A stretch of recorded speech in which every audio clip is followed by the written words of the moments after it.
Well, greetings once again, my fellow Star Trek fans. I hope you're doing well. I hope your Christmas season is going fantastic. And I'd like to welcome you to another little video. The subject today, big surprise, one of my favorite subjects, Star Trek. In particular, this lovely lady right here, the U.S.S. Enterprise NCC-1701, my personal favorite ship in Star Trek. Now, I got a little goodie to show you. Maybe the Christmas season, you're looking to finish up your shopping. Maybe you have a Star Trek fan on your list and you want to get a stocking stuffer. Well, I've heard about these little kits before, but I've never actually owned one. And I decided, well, I'm curious, so why don't we go ahead and I'm going to get one. So this is the Star Trek Light Up Starship Enterprise. And you can see this is from the running press. The Starship Enterprise from the original Star Trek series served as the home and vehicle of exploration, for 430 crewmen. This kit includes a 5-inch assemble your own light up replica of this iconic starship, a 32-page book on the history and details of the U.S.S. Enterprise with full color images. And this is hard to read, at least, let's see, I can't see if there's a date. Looks like 2013 release.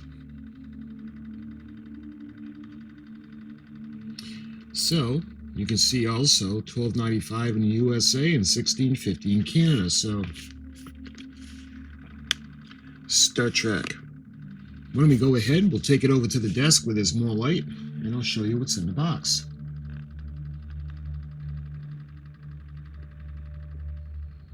All right, a little more light here. So let's check this kit out. It's got that piece of round tape keeping the box closed.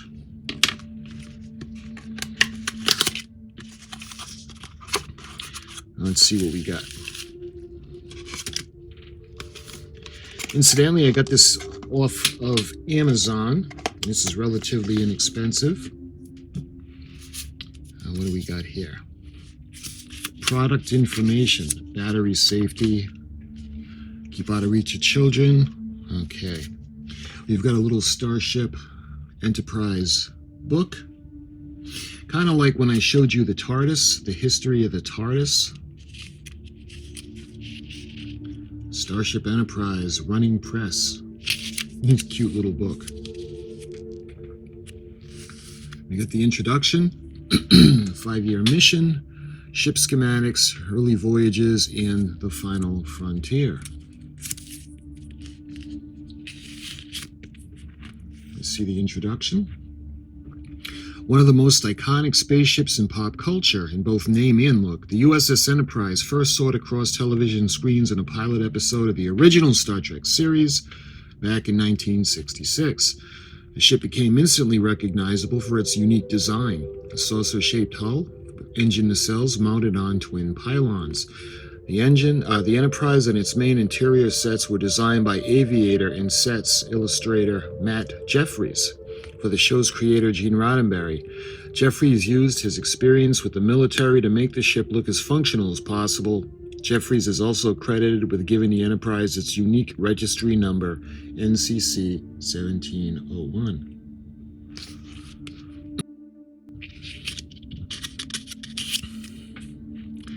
Throughout the 79 episodes of the original series, the Enterprise became an important character as any of the crew.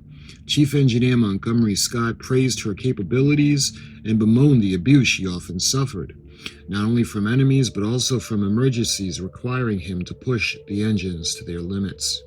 Technology aboard the Enterprise captured Star Trek viewers' imagination, a whole new vocabulary unlike any heard in science fiction before.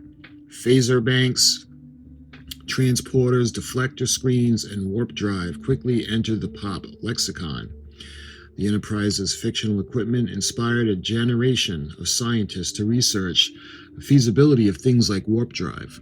The cultural impact of the Enterprise culminated in 1976 when NASA christened its first space shuttle orbiter, the Enterprise. Star Trek creator Gene Roddenberry and most of the cast of the show were on hand at the dedication.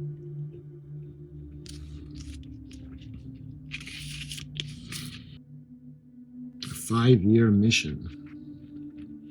The Enterprise's primary mission was one of exploration to seek out new life and new civilizations.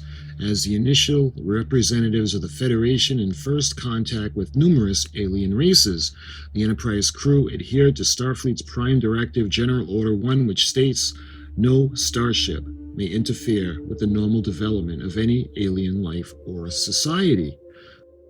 The development of the warp drive is one of the critical factors in the development of a civilization's first steps into the interstellar community, and one that may determine whether Starfleet endorses an official first contact with that culture or not. And of course, this was Balok's ship in the Corbomite maneuver. That was the Viserys, the flagship of the First Federation. Despite Starfleet's mission of peaceful discovery, hazards of space travel and contact with hostile alien races sometimes involves conflict. To prepare for those eventualities, the Enterprise and her sister ships were equipped with defensive and offensive capabilities. The Enterprise also served as escort for Federation dignitaries and ambassadors, and could assist during planetary emergencies needing evacuation or other types of disaster relief. The journey to Babel comes to mind to me. Ship schematics. The U.S.S. Enterprise is a Class 1 heavy cruiser in the service of Starfleet, the defense arm of the governing United Federation of Planets. Starfleet maintains a line of vessels designed for both deep space exploration and defense. The Enterprise eventually became the flagship of the fleet. These frontline ships, known as the Constitution-class vessels, were designed for long-range missions. The Enterprise, like all Constitution-class vessels, is 289 meters long and weighs almost 1 million gross tons. The ship is comprised of 23 decks and holds a standard crew of 430 individuals.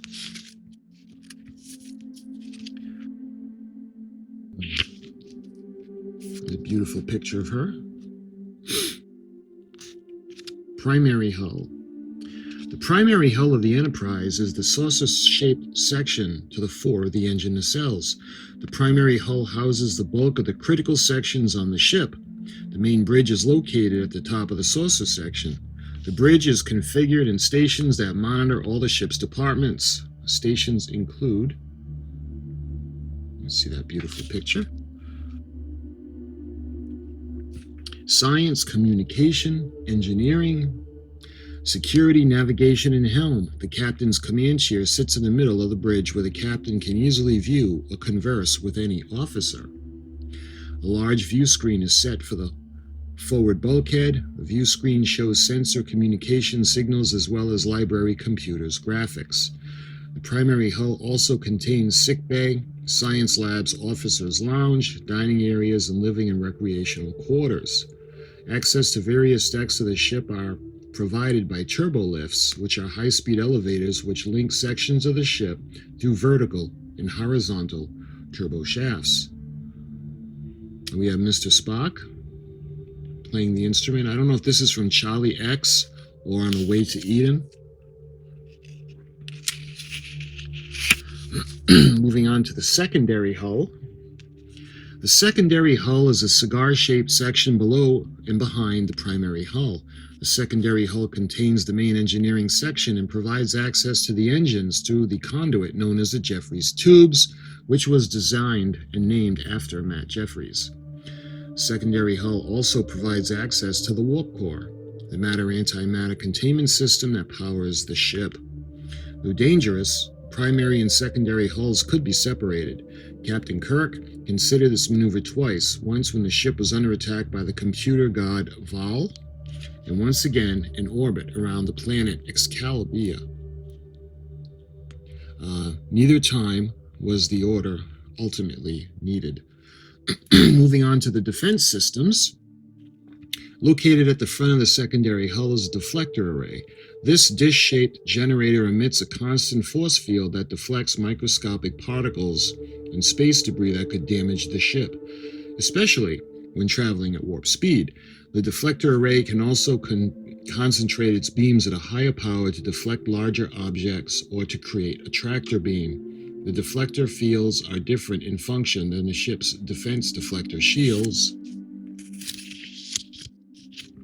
which are designed to repel attacks. We've got another lovely picture of her.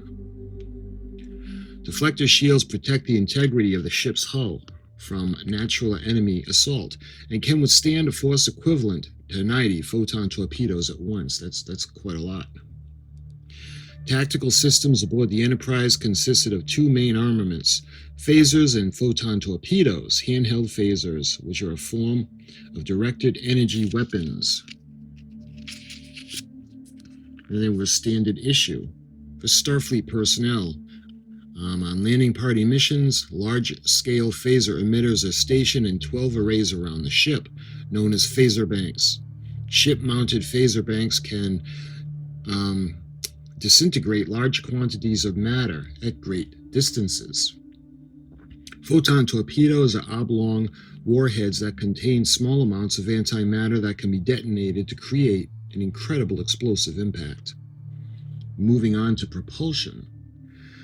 Powered by both conventional impulse drive consisting of fusion reactors, the warp drive, the Enterprise could travel at both faster than light and sublight speeds. Warp drive on Earth was developed by a 21st century by famed scientist Zephram Cochrane. Warp drive engines harness the reaction of matter and antimatter. The reaction is regulated by dilithium crystals, a rare substance found on only a few planets. Warp speeds are achieved when the engines create a subspace bubble around the craft by generating warp fields. The bubble distorts local space-time and allows the Starship to exceed the speed of light. Starship velocities are measured by warp factors. The Enterprise's top warp factor is warp factor 10, or roughly 1,000 times the speed of light.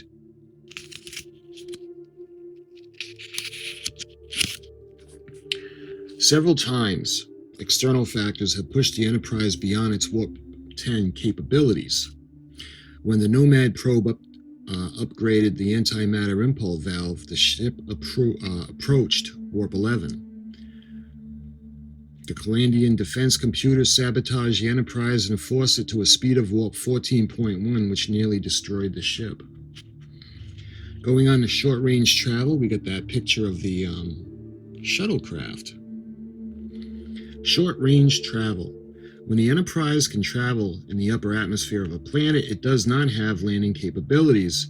There are two methods of ferrying crew and materials planetside from the ship: shuttles and a transporter. Constitution-class ships such as the Enterprise berth 4 Class F shuttles, which, as the Galileo 7, these crafts are 24 feet long and carry up to 7 crew members. The shuttles are not armed and are protected by the same type of deflector shields that the Enterprise employs. I never knew that there was no phasers or weapons on the shuttlecrafts. Class F shuttles utilize ion engines for propulsion, which use a similar antimatter configuration as the warp engines aboard the Enterprise. However, these ships have a much more limited capacity for warp drive, if at all, since they are designed for much shorter distances. And now we move on to the transporter. Beam me up. The other method of ship-to-planet travel was the matter transference transporter, also known as beaming. The transporter platform, in conjunction with sophisticated targeting and molecular imaging scanners, dematerialize crew and objects into a stream of subatomic particles. And those particles are then transmitted through subspace or beamed to the destination and reassembled. Though transporter technology had been proven reliable over and over, Chief Medical Officer Leonard Bones McCoy distrusted transporters intensely. There were several occasions when his fears seemed justified. such as when a transporter accident split Captain Kirk into two entities, one good and one evil. Another transporter incident landed McCoy, Kirk, Uhura, and Scotty in a mirror universe where the ISS Enterprise was manned by evil versions of themselves and their shipmates. And it was always Star Trek the Motion Picture. You guys remember when they were the transporter, they had those two people coming through, and they ended up getting horribly mutated and they ended up dying. Early voyages. You got Captain James T. Kirk and First Officer Spock. The Enterprise served for 40 years in Starfleet, but her most undeniably distinctive missions were under the command of Captain James T. Kirk, played by William Shatner. However, Kirk is not the longest serving crew member of the ship. First Officer Spock, played by Leonard Nimoy, also served under the ship's previous commander, Captain Christopher Pike, which was played by Jeffrey Hunter. The Enterprise was constructed in the early 23rd century in Starfleet's San Francisco naval shipyards. One of the ship's designers, Dr. Lawrence Maverick, would later die on board the Enterprise during Kirk's command. The Duotronic computer systems used on the Enterprise were designed by famed computer scientist Dr. Richard Daystrom. Kirk would meet Daystrom when he personally installed and tested an upgraded Multitronic computer system on the Enterprise.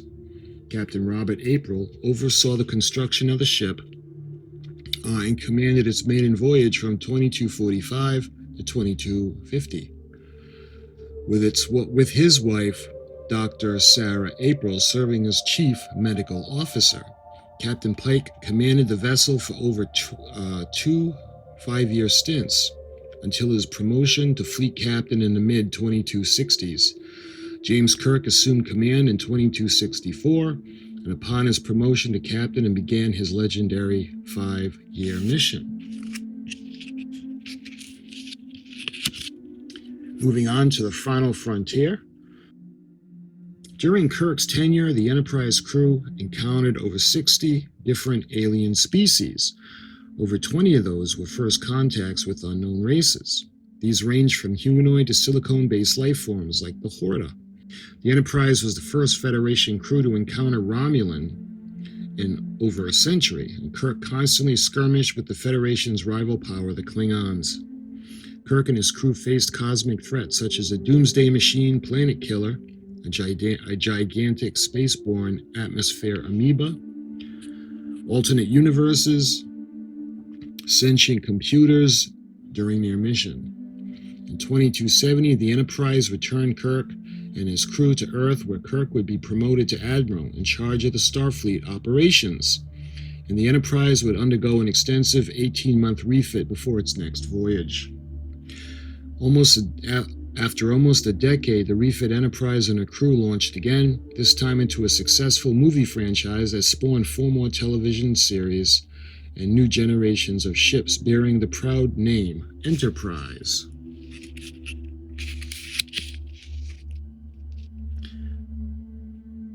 And a little bit of information on the book.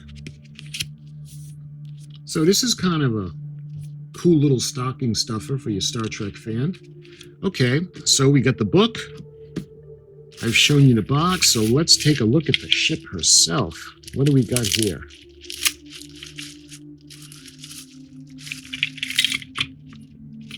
So this is kind of like a little model kit.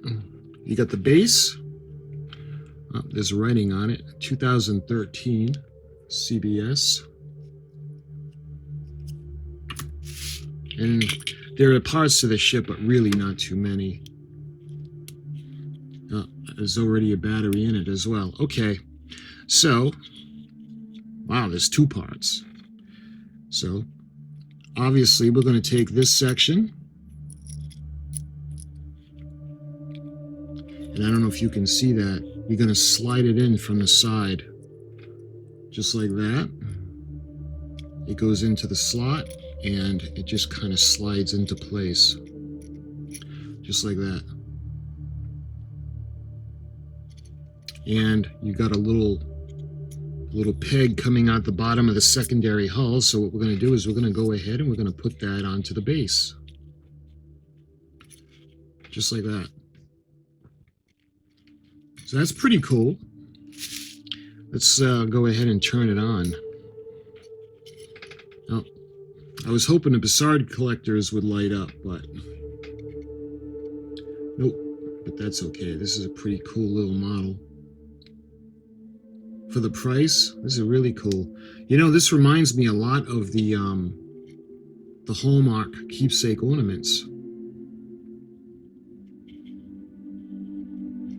Get a little bit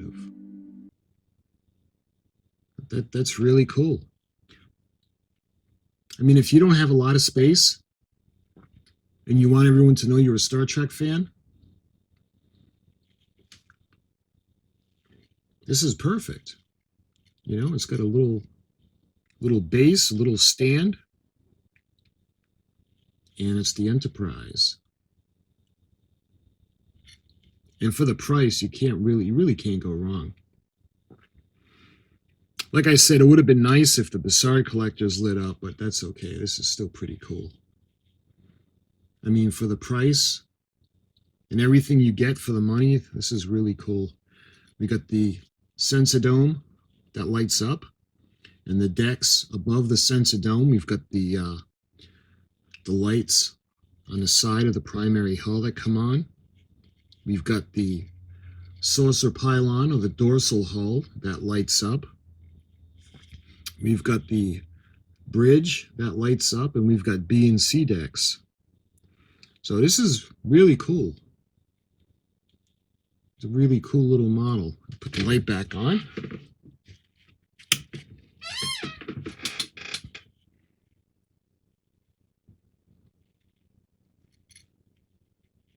And the switch is located under the body of the secondary hull. And when you slide it back, slide it forward to put it on. So my friends, this is the Starship Enterprise. And they're not really marketing as a model kit, but it's from Running Press. And it comes with a little book. It's really cool. I hope you enjoyed the little stories in the book and putting the ship together, as well as the video. And again, if you have a Star Trek fan in your life, this would be perfect stocking stuffer or just a little, you know, little gift. I would certainly love to get one of these, and I'm happy I did. So my friends, until the next video, I hope you have a great day, and talk to you soon.